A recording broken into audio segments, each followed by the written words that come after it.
Pride and Prejudice, Chapter 2. Chapter 2 opens with a quiet but significant event.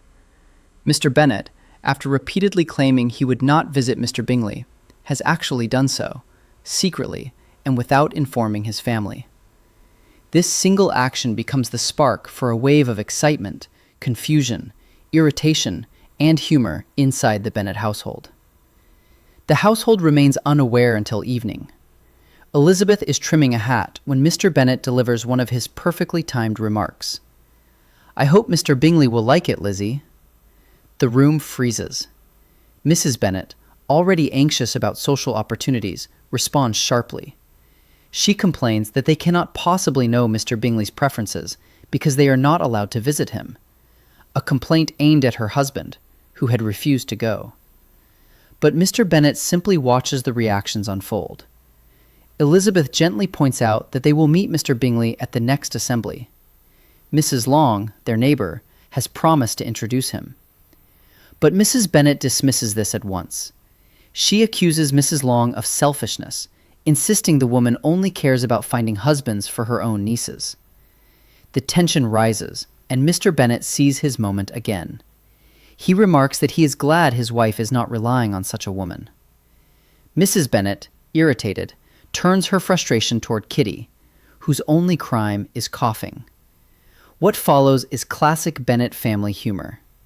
Mrs. Bennet claims Kitty is tearing her nerves to pieces. Mr. Bennet counters dryly, "Kitty has no discretion in her coughs. She times them ill." Kitty protests, offended at the idea that she coughs for amusement. But the conversation quickly returns to the real subject. How soon can they meet Mr. Bingley?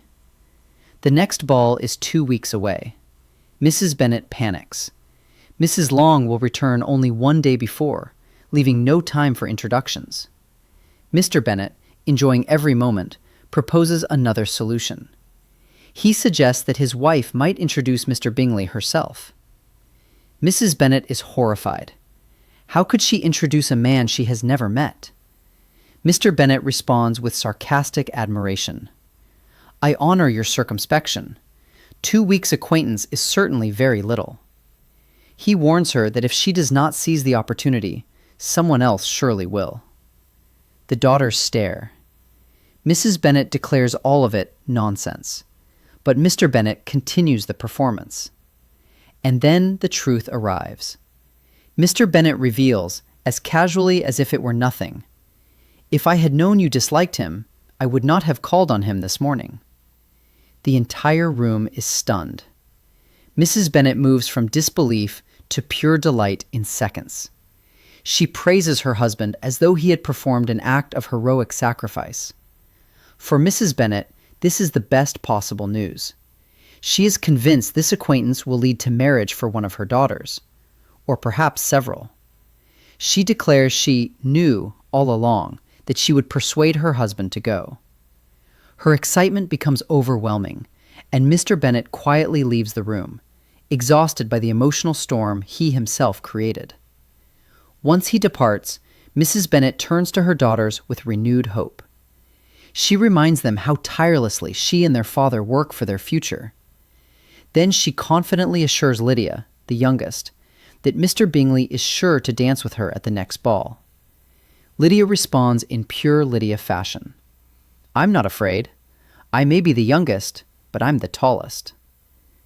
The moment perfectly captures the humorous, chaotic energy of the Bennet household. As night settles, the family turns to speculation. When will Mr. Bingley return Mr. Bennet's visit? When should they invite him to dinner? And how soon will the much-anticipated ball arrive? Chapter 2 closes with excitement, anxiety, humor, and rising expectations. The calm before the deeper entanglements to come. Mr. Bennet's secret visit to Mr. Bingley causes a stir in the Bennet household. Experience the wit and humor of Jane Austen in this immersive audiobook chapter. Subscribe for full audiobooks.